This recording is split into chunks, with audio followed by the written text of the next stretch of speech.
नहमदुहु व नुसल्ली व नुसल्लिमु अला रसूलिहिल करीम अम्मा बाद इन्नल्लाह व मलाइकतहु युसल्लूना अलन नबी या अय्युहल्लज़ीना आमनू सल्लू अलैहि व सल्लिमू तस्लीमा मौलाया सल्ली व सल्लिम दाइमन अबदन अला हबीबिका सल्लल्लाहु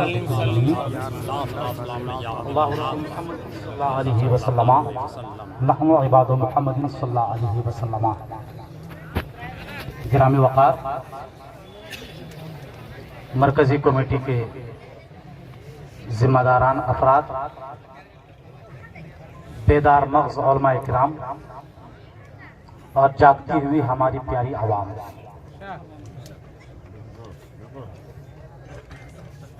रसूल करीम अलैहिस्सलातु व तस्लीम ने फरमाया, कुल्लुकुम राइन व कुल्लुकुम मसऊलुन अन रइयतिही। मैं खिताब नहीं करूंगा, इस तरह के फितनों से मैं गुजर चुका हूं, पुराने लोग गवाह होंगे।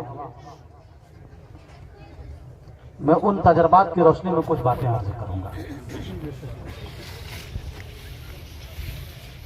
दुनिया मिली, हयात मिली, आसरा मिला। दुनिया मिली, हयात मिली, आसरा मिला, सब कुछ मुझे मिला जो तेरा नक्श पा मिला। और उस दिन से दुश्मनों के हैं चेहरे निगाह में, उस दिन से दुश्मनों के हैं चेहरे निगाह में, जिस दिन से मुझको मसलके अहमद रजा मिला। ये इलाका डॉक्टर साहब आप माशाल्लाह बहुत पुराने कौम के खिदमतगार हैं, मैं जान रहा हूँ। आपको पहचानने में शायद ताखिर हो जाए। जहीर भाई हैं, माता भाई हैं, सब जान रहे हैं। खलील साहब हैं, ये लोग पुराने हैं। ये इलाका जहां आप बैठे हैं इस वक्त, यहां से लेकर पूरा इलाका कोलपिल हजारीबाग तक, ये बुजुर्गों के खून से सींचा हुआ इलाका है। माफ कीजिएगा, खा वो सरकार पटना अली रहमत रिजवान की साथ हो, बेशक बेशक, या पीर तरीक़त रहबर शरीयत डॉक्टर हबीबुर रहमान अली रहमा की साथ, ये उन लोगों ने अपने खूने जिगर से सेंचा है।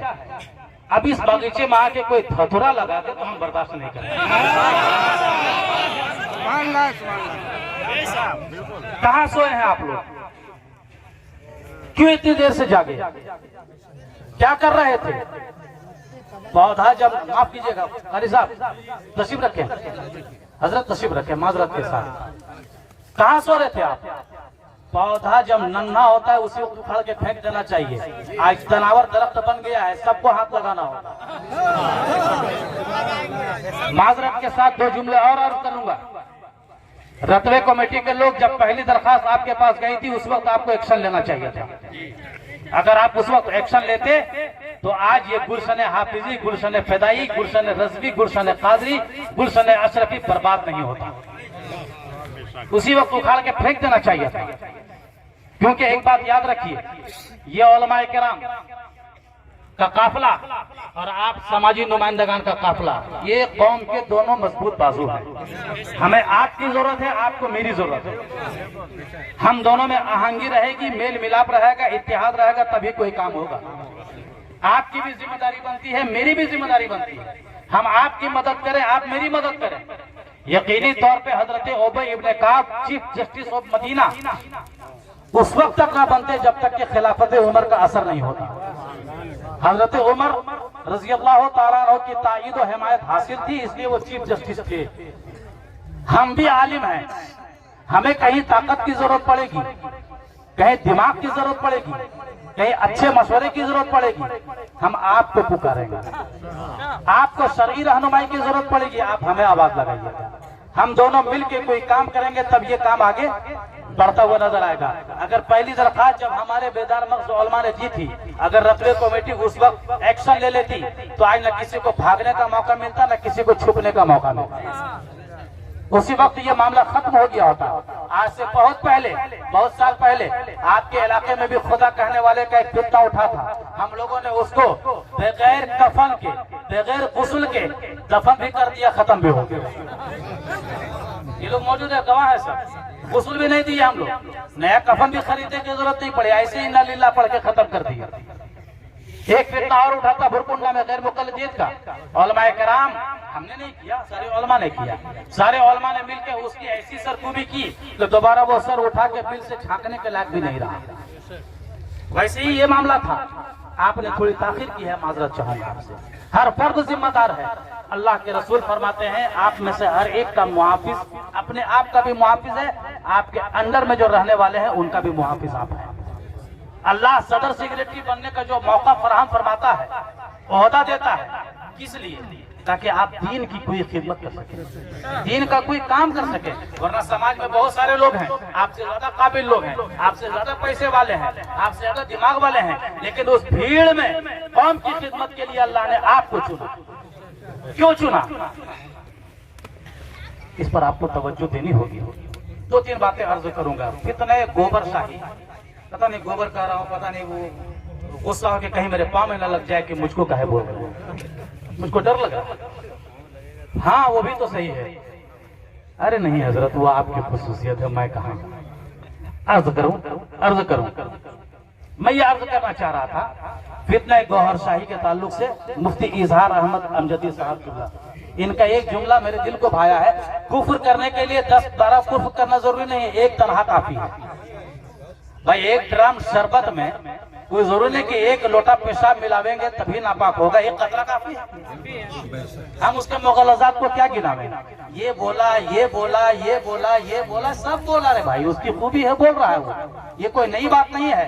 बहुत फितने उठे, मजहब इस्लाम के खूबसूरत चेहरे को बर्बाद करने की नीयत से खाकम बदहन एक से एक फितना उठा, लेकिन सब अपने आप खत्म भी हो गया और खत्म होता चला जाएगा। और ये फितने उठते रहेंगे। अल्लाह के रसूल फरमाते हैं युस्बहु मुस्लिमान व युमसी काफिरा, सुबह मुसलमान रहेगा, शाम होते होते काफिर हो जाएगा। वो नौबत आ गई है। इस्लाम पे कायम रहना ऐसा मुश्किल तरीन अम्र हो जाएगा जैसे हथेली पे आपके अंगारे को रखना मुश्किल होता है। आज वही वक्त है, चंद सिक्कों पर बिक रहा है। मैं पूछना चाहता हूँ इस फितने की अगर फंडिंग नहीं हो रही है, कोई कितना बड़ा खैर खा है रे भाई, जरा आके दिखावे मुझको।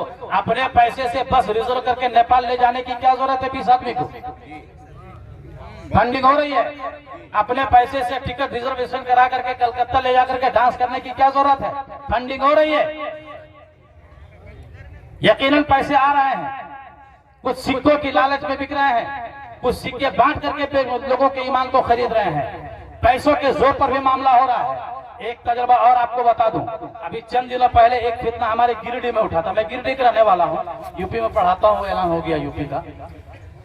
एक फितना उठा था गिरिडीह में, शकील बिन हनीफ का। डॉक्टर साहब, हम लोगों ने बहुत ज्यादा दिमाग नहीं लगाया, चुपचाप उस वक्त उत्तर प्रदेश वगैरह में धर्मांतरण उन्मांतरण वगैरह का मामला चल रहा था। हम लोग थाने में आवेदन दे दिए ले जाके कि कुछ लोग हैं जो धर्मांतरण करा रहे हैं। बहुत ज्यादा दिमाग खर्चा नहीं किए। कुछ लोग हैं जो धर्मांतरण करा रहे हैं, पाकिस्तान से एक तंजीम चली है, उसी की तरफ सबको मोड़ रहे हैं। पुलिस ने पकड़ के 6 को बंद कर दिया, बाकी 12 फरार हो गए। कहानी ऐसी खत्म हो गई। इसको आप शरीयत का मसला समझाइए। हाँ, शरीयत का मसला समझाएंगे, जो इत्माम हुज्जत है वो करेंगे, जो हमारा काम है वो करेंगे, लेकिन कहीं कहीं हिकमत अमली की भी जरूरत है, कहीं कहीं ताकत की भी जरूरत है, कहीं कहीं जोर लगाने की जरूरत है। मेरी एक तजवीज ये है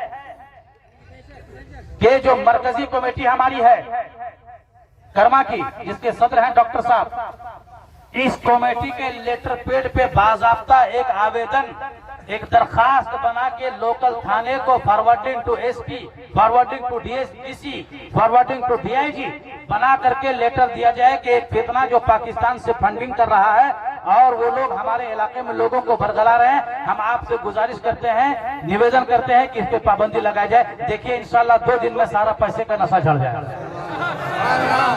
ये मरकजी कमेटी करे।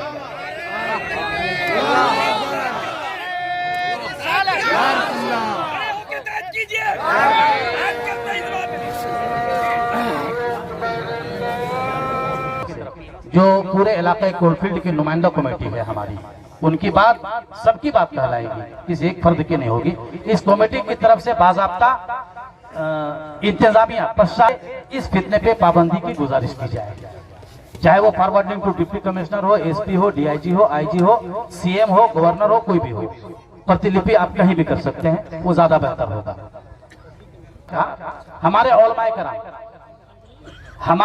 कराम ये मैं हजरत अल्लामा मौलाना मोहम्मद हबीब आलम साहब किबला जो हैं दारुल मजहर हसनात रामगढ़, मैं उनके जिम्मे देना चाहता हूं कि हमारे उलमाए कराम जो संजीदा मिजाज के हैं उनकी एक टीम आप तैयार करें।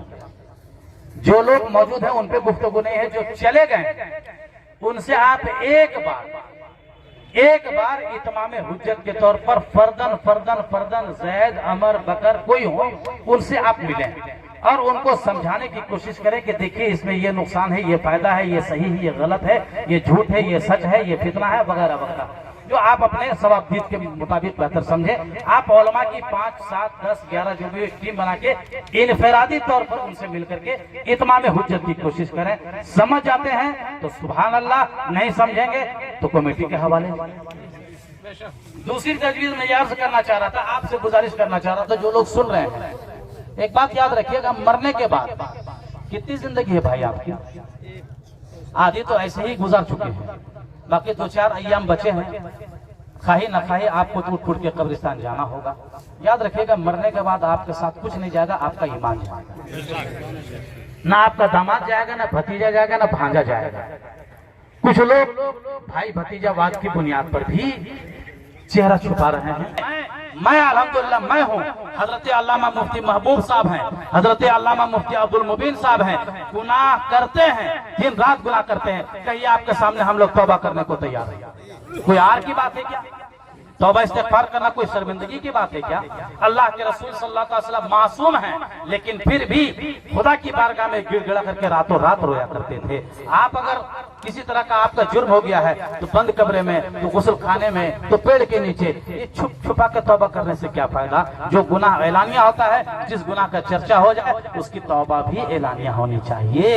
इसलिए मैं गुजारिश करूंगा कि जो तौबा कर चुके हैं, कोई अहम मसला नहीं है, कर चुके हैं, आइए आपकी तौबा के गवाह मुफ्ती महबूब साहब बनेंगे, आपकी तौबा के गवाह मुफ्ती अब्दुल मुबीन साहब बनेंगे, आपकी तौबा के गवाह आले रसूल सैयद कामरान साहब बनेंगे, आपकी तौबा के गवाह ये उलमाए ज़वील एहतराम बनेंगे, आपकी तौबा के गवाह ये बुजुर्ग लोग बनेंगे। मैं गुजारिश करूंगा कि उन अफराद को बुलवा करके सामने दोबारा तौबा इस्तिग़फ़ार करवा लिया जाए। अगर तजदीद ईमान, ये तजदीद ईमान का तो मसला है, अगर वो शादीशुदा हैं तो उनका तजदीद निकाह भी कराया जाए। किसी बैत थे, किसी से मुरीद थे, किसी अच्छे पीर से मुरीद थे, तो उनको बुला करके फिर दोबारा उनकी बैत करवा दी जाए। ये कोई बहुत बड़ा काम नहीं है। तौबा करना, तजदीद निकाह करना, ये ईमान की शान है।